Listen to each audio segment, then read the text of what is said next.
camaraderie, respected comrades and friends. In a truly fair, free and peaceful world, democracy takes many forms of expression, not only one. I believe democracy is a government in which all the people participate, in which the interests of the people reign supreme, in which their country's sovereignty, their country's honor is at the top.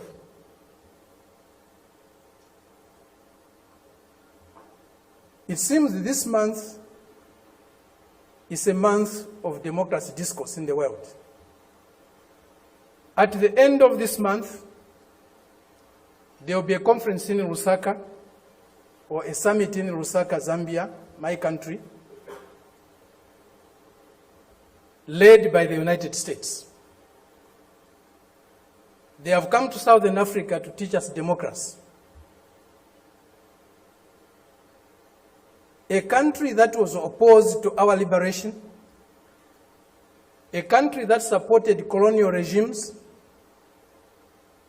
the apartheid regime in South Africa, the white racist minority regime in Zimbabwe, now Rhodesia, now Zimbabwe, the Portuguese colonial governments in Mozambique, in Angola, in Guinea-Bissau, and Cape Verde, today is coming to Africa to teach us about democracy. A country that has toppled so many governments in Africa, that has led so many coups in Africa and other parts of the world, a country that has killed so many of our leaders in Africa and other parts of the world, the killers of Patrice Lumumba, those who toppled Kwame Nkrumah, those who killed Nasser, those who killed Muammar Gaddafi, today are coming to teach us about democracy. A country that has been built on brutal force, on enslavement of other human beings, on the humiliation of Africans, the exploitation of Africans, the plunder of Africa, today is coming to teach us about democracy.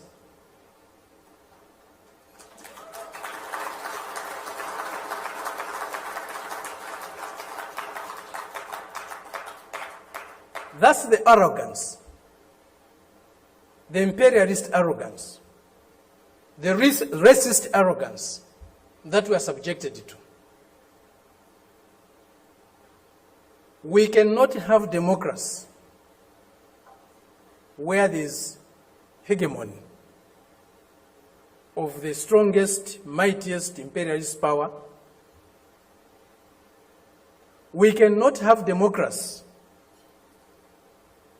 where a country's resources, a country's decisions are dictated to by another country. A country that is dominated by another country cannot be democratic. A country that lacks sovereignty cannot be democratic.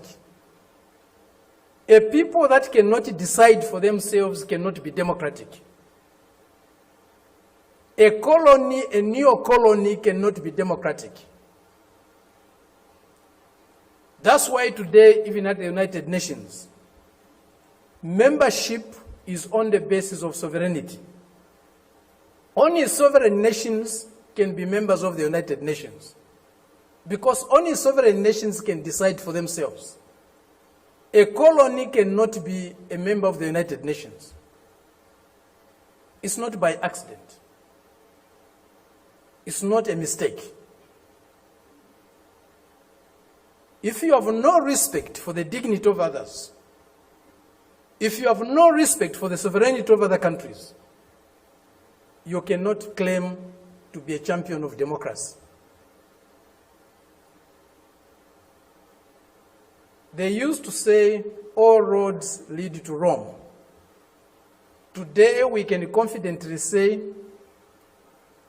all roads to progress, all roads to what is better for humanity lead to Beijing.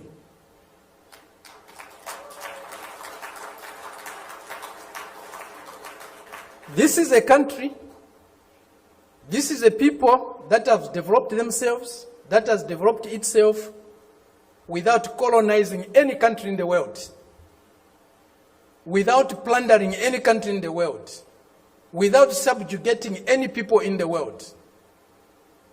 This is a country that is developing with maximum respect for others, for their history, for their cultures, and recognizes the diversity that is there in civilization. We were only taught one form of civilization, one form of modernization. That was the Western way. Westernness was a measure of how civilized, how modern you are. We reject that. We reject it because it's not correct. We reject it because it's undemocratic. We reject it because it's uncivilized to think of the world and of other people in that way. Today, they cannot accept the fact that China has caught up with them. China is about to surpass them in many areas of human endeavor. The imperialist arrogance is inhibiting them from accepting that reality. The racist arrogance is inhibiting them from accepting that reality. But the world is changing. The changes we are witnessing today, as President Xi said in Moscow recently, or the other day, they have never been seen in 100 years. They have shaped a world that they themselves today are scared of. And they have shaped a world that is not sustainable. Democracy, human development is not sustainable on the basis of plunder, on the basis of enslavement, on the basis of humiliating other people every day. That is a system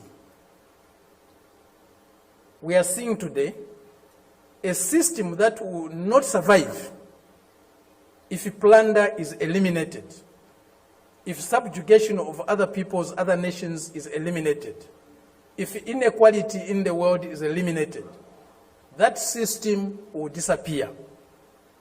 The only system that can survive and can endure for long is a system that is based on mutual benefit, win-win relationships, mutual respect for others, accommodation and tolerance of others, and fraternal love for all humanity.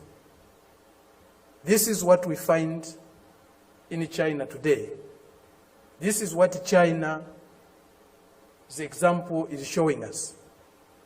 Indeed, all paths are different. There's no path that is the same, even if they are leading to the same destination. Each path has got its own characteristics. We are seeing that, we are learning that, we are experiencing that today with China.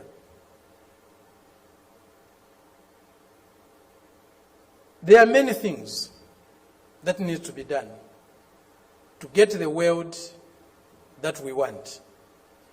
A more just, a more fair, a more peaceful world is possible, but it won't drop from the skies. We have to struggle for it. And as Fidel said, if we struggle